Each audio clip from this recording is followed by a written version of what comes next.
They found his body slumped behind the wheel, engine still humming. Blood dripped in thin ribbons down the chrome of his Lincoln.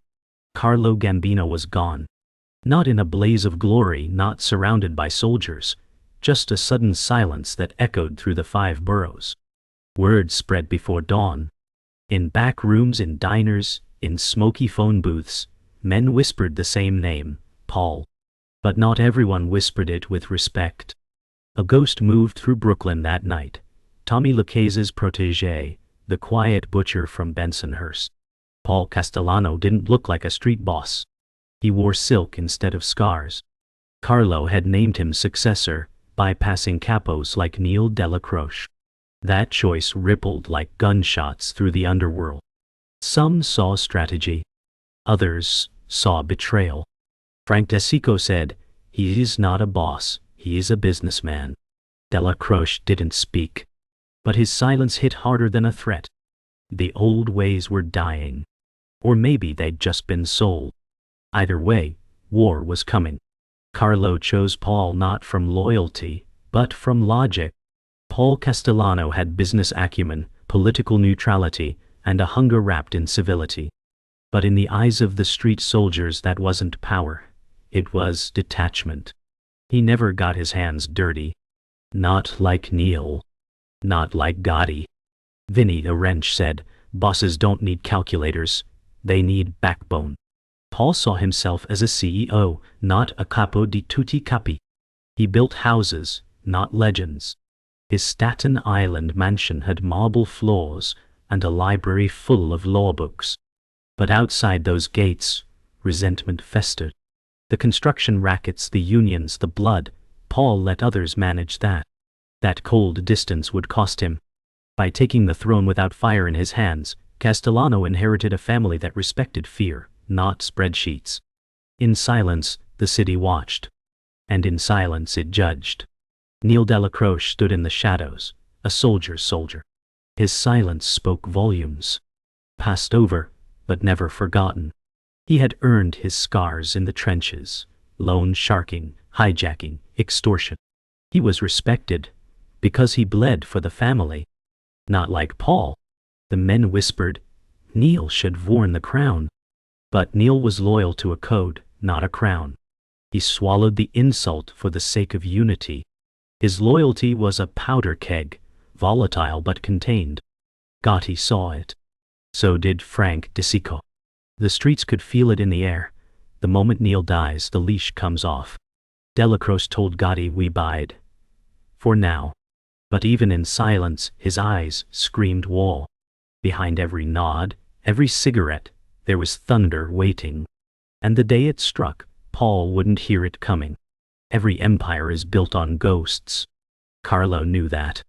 He built with whispers, made alliances with the unholy, sacrificed the loud for the loyal.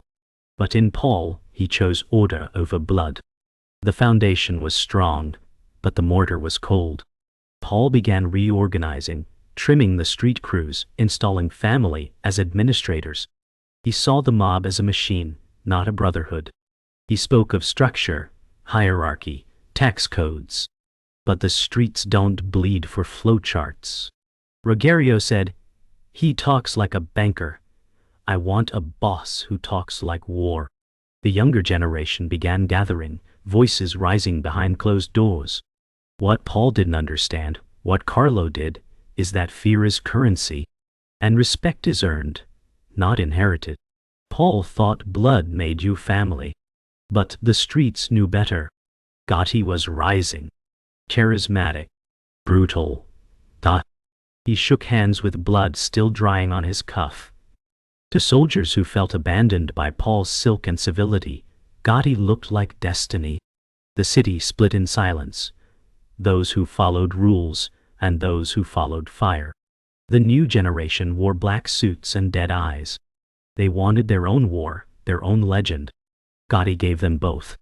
Delacroix watched. And waited.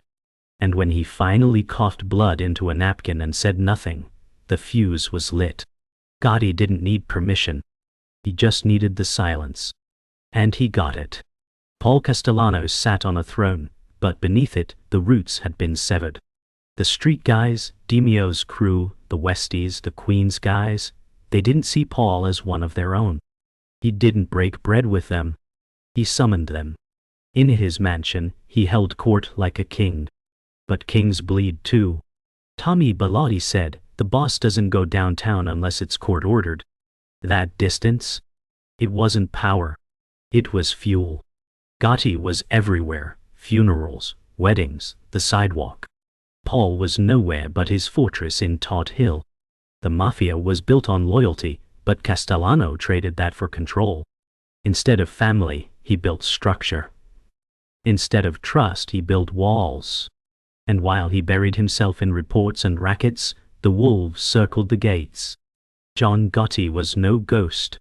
He was thunder in a silk tie. The streets knew his name. The neighborhoods worshipped him. He smiled with blood on his knuckles and shook hands with kids on stoops. He was built for legend. He didn't ask for respect. He took it.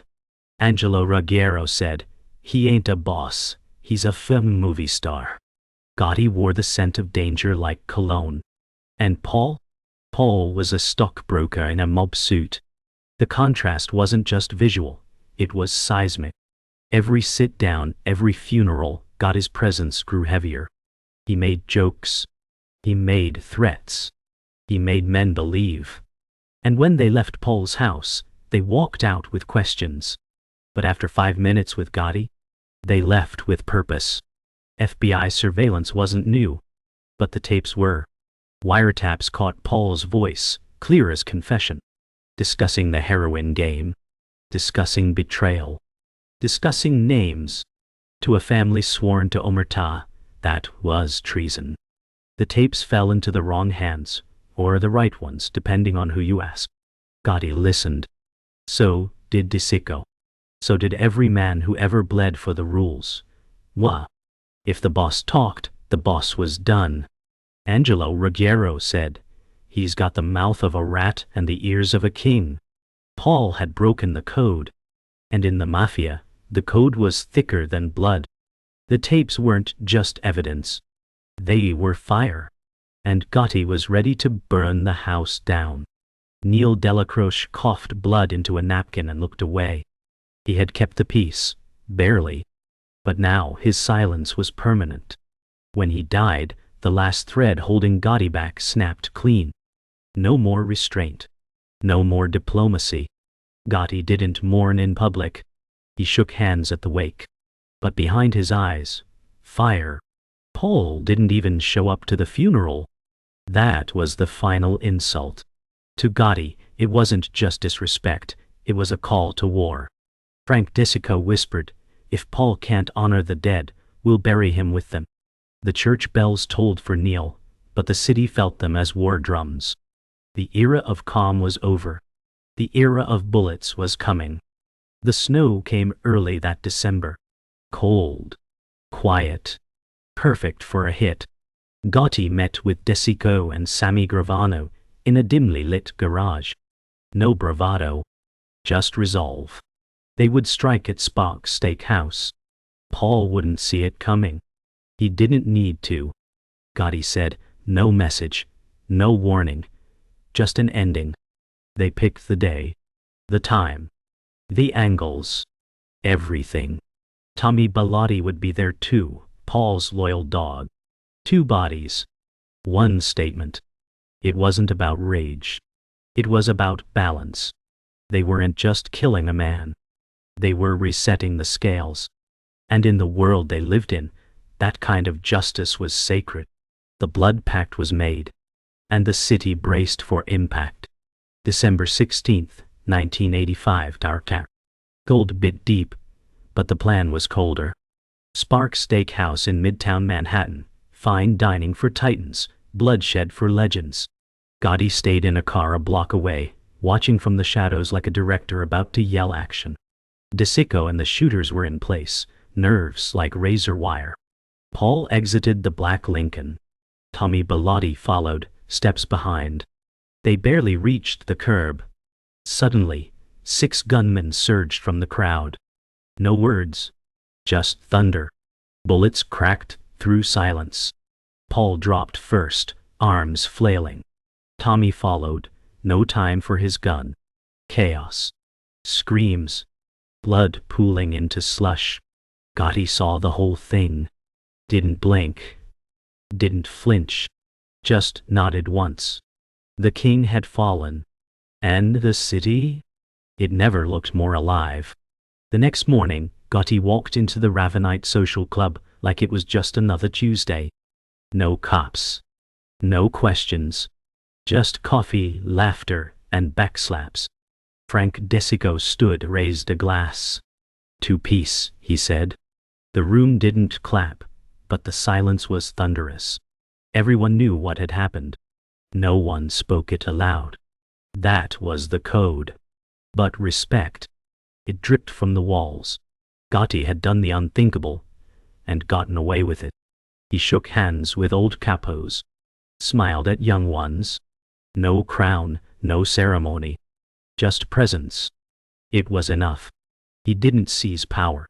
He became it. Like smoke filling a room. Quiet. Final. Wine. In that moment, the Mafia changed. Blood had paved the way. And now the path belonged to John Gotti. New York didn't cry for Paul Castellano. It blinked and moved on. Headlines screamed. Big Paul's slain outside steakhouse.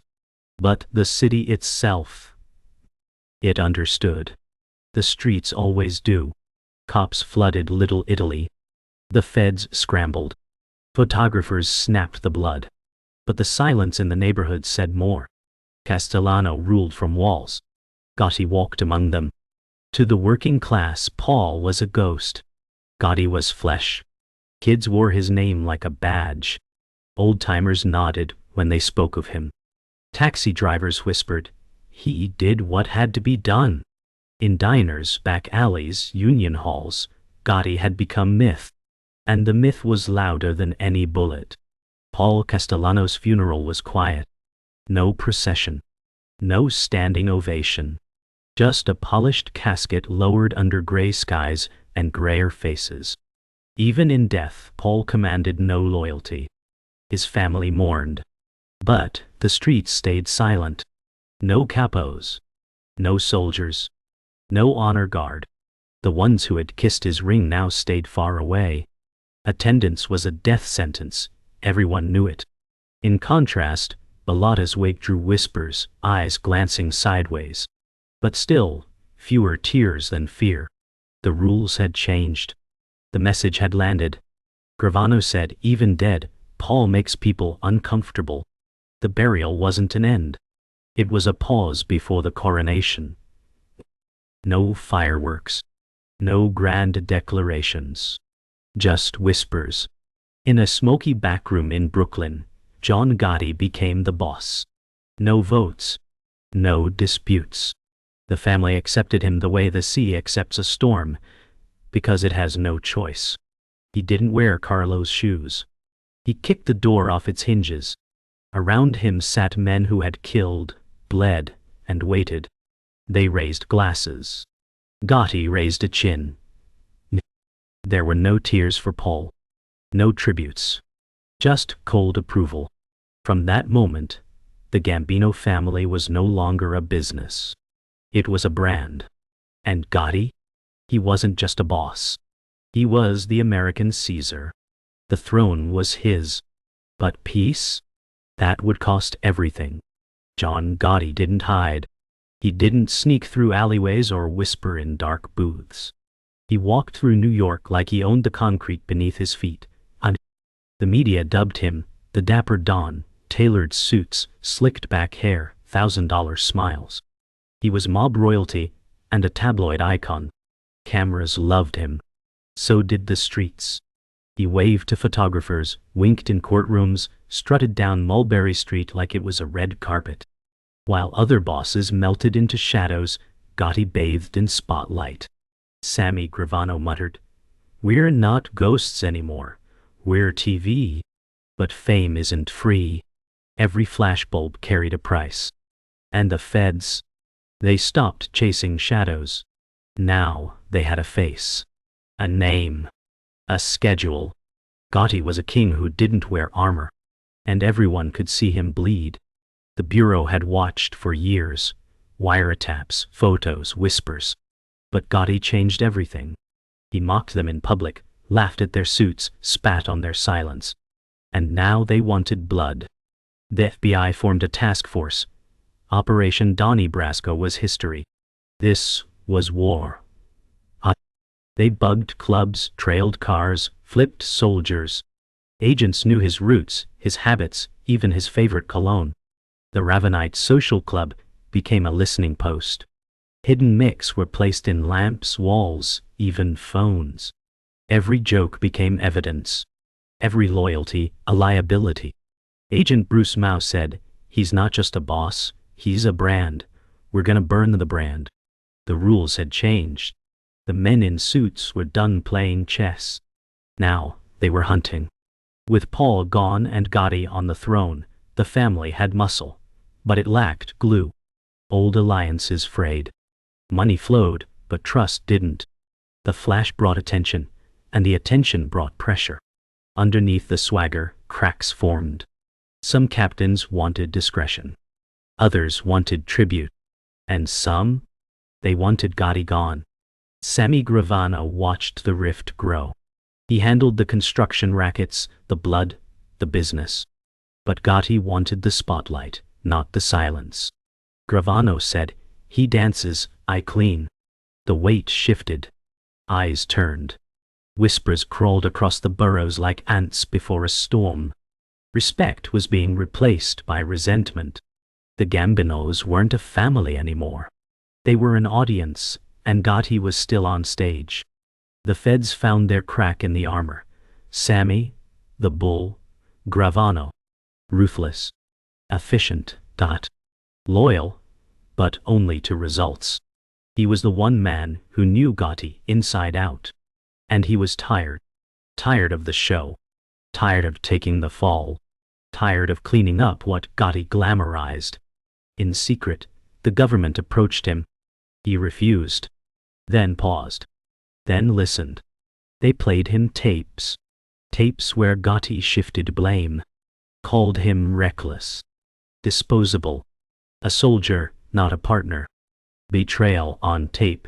Gravano said, "I did 19 hits for this man, and he sells me like a stranger?" That was the pivot. The moment myth became man. And the man became vulnerable. The streets didn't hear it. But the courtroom would. In the end, it wasn't a bullet. It was a whisper. Gotti fell not to a rival, but to a brother. Gravano flipped. Testified. Spoke names with no tremble. Described murders like stories. Cold. Exact. Damning. In court, Gotti stared at him across the room. No rage. Just betrayal. The jury watched a king stripped to a defendant. The dapper Don became the Teflon ghost, and this time the bullet stuck. The courtroom was silent as the sentence fell. Life without parole. Reporters scribbled. Gravano looked down. Gotti didn't blink. Sammy said, "I didn't kill the boss. He gave himself away." There was no glory. No fire. Just steel doors and silence. That was the cost of fame. Of betrayal. Of forgetting that the devil's always in the mirror. The prison gates closed behind him, and for the first time in decades, John Gotti was alone. No suits. No smiles. Just concrete and the hum of fluorescent lights. He still held his chin high, but there were no cameras now, only walls. He walked the tier like a ghost in a suit, the scent of cologne replaced by bleach and steel. Inmates watched, some with awe, others with resentment. He wasn't the dapper Don here. He was just another number. He still smiled, still laughed, still carried himself like a king. But even kings rot in cages. He told his lawyer, they caged a lion. Doesn't make him a lamb. But time does things to men. Even lions. And the echo of silence is louder than applause when it never stops. Back in Queens, the legend didn't fade, it grew. Murals of Gotti appeared on brick walls. Kids wore his name like a badge. Old-timers told stories that made him a god. To the streets, he was the last real boss. The one who stood tall, smiled at death, and never broke. He had walked through hell and never let the world see him sweat. Florists still sent bouquets to the Ravenite. Diners still reserved tables with his name etched into them. His legacy wasn't in gold, it was in myth. Angelo said, he was our Sinatra. Only louder. The city that once feared him now missed him. Because after Gotti, there were no more legends, just businessmen and survivors. The Gambino family didn't die with Gotti, but it changed. The glare of the spotlight faded, replaced by whispers and deals made in silence. His son, Junior Gotti, tried to wear the crown, but the throne burned hotter than ever. Loyalty fractured. Profits dipped. Surveillance grew. The old ways collapsed under the weight of paranoia. Trust was a fossil. Violence became sloppy. The code became optional. Junior said, they wanted me to be him. I couldn't. The golden age of the Mafia had ended not with a bullet, but with a courtroom, a spotlight, and a man who smiled too much in front of cameras. What Carlo built, what Paul preserved, what Gotti set ablaze, now smoldered in the ashes of a different world. Carlo Gambino never wanted fame. He wanted silence. Control. Balance. He died in his bed, surrounded by whispers, not bullets. His vision had been quiet strength, invisible hands pulling the strings. Paul misunderstood that. Gotti defied it. But Carlo's shadow lingered long after both men were gone. His methods, subtle, ruthless, patient, became relics in a world now driven by wiretaps and greed. An old capo said, Carlo ruled with a whisper. These days, everyone's shouting. In every corner of the underworld, Carlo's ghost watches. Not with judgment, but with disappointment. Because what was once a family, a machine of power and loyalty, had turned into a circus. And the ringmaster had been too loud for too long. The Mafia didn't vanish, it mutated. The rules changed. The streets got quieter, not cleaner. The codes twisted. Omerta became outdated. The underworld learned that legend doesn't protect, it exposes. Castellano's blood soaked the pavement. Gotti's pride burned in a courtroom. Carlo's silence faded into myth. The hidden coup that toppled a don and crowned a king left more scars than empires. The throne passed on, but the respect never returned. There's no plaque for betrayal. No statue for silence. Just graves, mugshots, and murals. And in the end, the city still breathes, but colder now. The old names echo in empty alleys. The legacy. A warning whispered in the wind. Power means nothing if it doesn't last. The streets didn't speak names anymore. They whispered numbers, files, and codes. The Mafia still existed, but in shadows deeper than before. No more flamboyance. No more kings. Just survivors, moving like ghosts in a world that had turned digital. The Ravenite social club was shuttered. Its bricks remembered the weight of history, but the voices were gone. No more smoke, no more deals under lamps. Just silence. An old capo said, they made us famous, then buried us with it. The new generation wore jeans, not suits. Their weapons were laptops, not 38s. But they lacked something, the code, the blood right, the fear. The Mafia didn't die with Gotti. It hollowed. And what filled the shell wasn't honor. It was hunger. They weren't famous. They didn't want to be. The new generation of bosses didn't smile for cameras or strut down the avenue. They moved with surgical precision, silent, faceless, lethal. They operated from basements and Wi-Fi cafes. They used shell companies, crypto accounts, burner phones. They didn't sit at oak tables, they sat behind screens. And still, money moved. Blood spilled. But something was missing. Myth. No one told stories about them. No kids painted murals. They got rich, not respected. They ruled, but they didn't lead. An old enforcer said, "You feared Carlo. You envied Gotti. These guys, you forget, him by lunch." The age of gods had ended. Now came the age of accountants with cold eyes. Inside his cell, Gotti stared at the rusted mirror.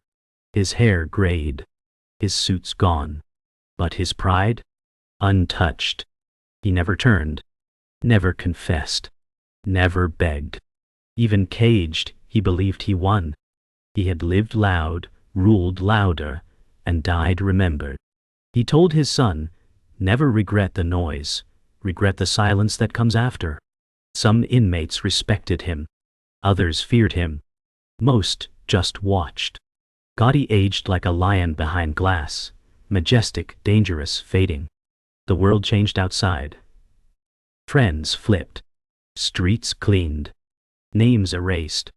But Gotti never changed. Because to him, legacy wasn't survival, it was thunder that outlived the storm. And in that, he was eternal. Paul Castellano's story didn't end at Sparks. It bled through courtrooms, families, betrayals. His empire, once gilded in quiet power, became a cautionary tale. The Don who thought like a CEO was devoured by the streets he tried to tame. His surviving relatives lived in quiet affluence, disconnected, distant. They avoided questions. They buried memories. But the name lingered. In law books, in testimonies, in documentaries. Always as the man who flew too close to modernity, too far from tradition. A historian once said, Paul was a man from the future, buried by the past. And the mob never forgave him for that. His ambition wasn't his sin. His distance was. The throne remained, but it was no longer a place. It was an idea, fractured and floating, without a figure bold enough to claim it. After Gotti, no man dared shine that brightly. After Paul, no man ruled that coldly. After Carlo, no man mastered the silence. The mafia scattered, into cells, into silence, into survival. The new bosses feared cameras more than bullets, feared headlines more than rivals. They didn't rule. They operated. And that was the difference. Gotti once said, "A lion doesn't ask permission to roar." But now the lions were extinct, and the jungle was quiet. And somewhere in the city, under the hum of streetlights, the pavement still remembered the blood. They still walk past it, Sparks Steakhouse. Tourists, cops, mob junkies. Some whisper, some gawk, but none forget. Blood once painted that sidewalk like a signature in red. No plaque, no memorial, just echoes. At night, some swear they feel it. The chill, the sudden hush. As if the street itself remembers the gunshots that ended an era. A busboy who wasn't born yet wipes the window, unaware of the shadow under his feet. But an old man on the corner knows. He lights a cigarette, watching the spot like a grave. He mutters, "That's where the whole thing unraveled." And maybe it did. Maybe that's where silence died. Where tradition bled out. Where ambition proved louder than fear. The city forgets fast. But the ground remembers. Especially where the blood fell warm and the snow fell quiet.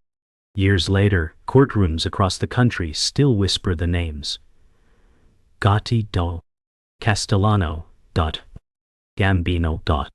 Every time a soldier flips, every time a capo falls, the ghosts return, etched in testimonies and plea bargains.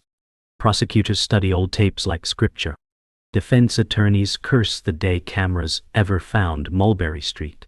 The law had learned to be patient. Now it waited, like a spider. But there were always new players. New risks. New men who thought they could balance blood and power. They walked into court thinking they'd be kings. They left in shackles, repeating the same name, Gotti, as if legend could shield them. But legend is paper. And paper burns fast under the heat of the truth. They tried to follow.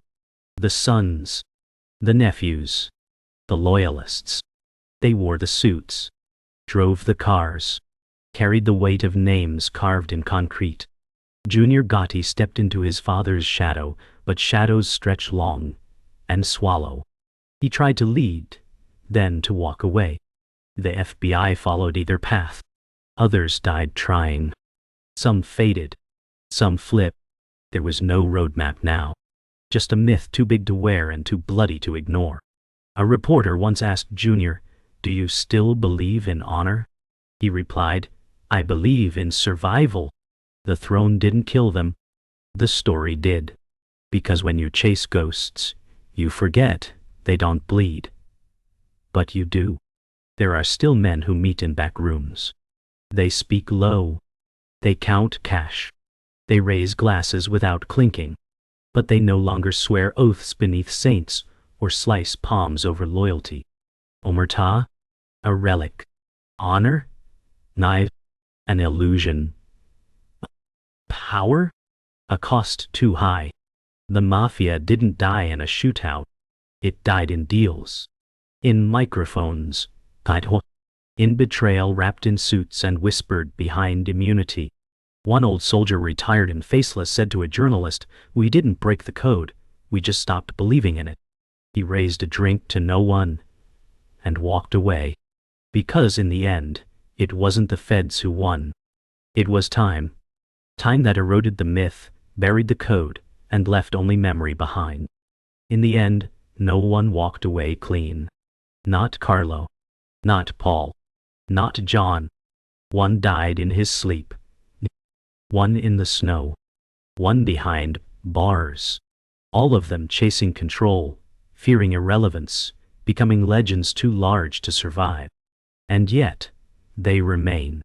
In books. In alley whispers. In films.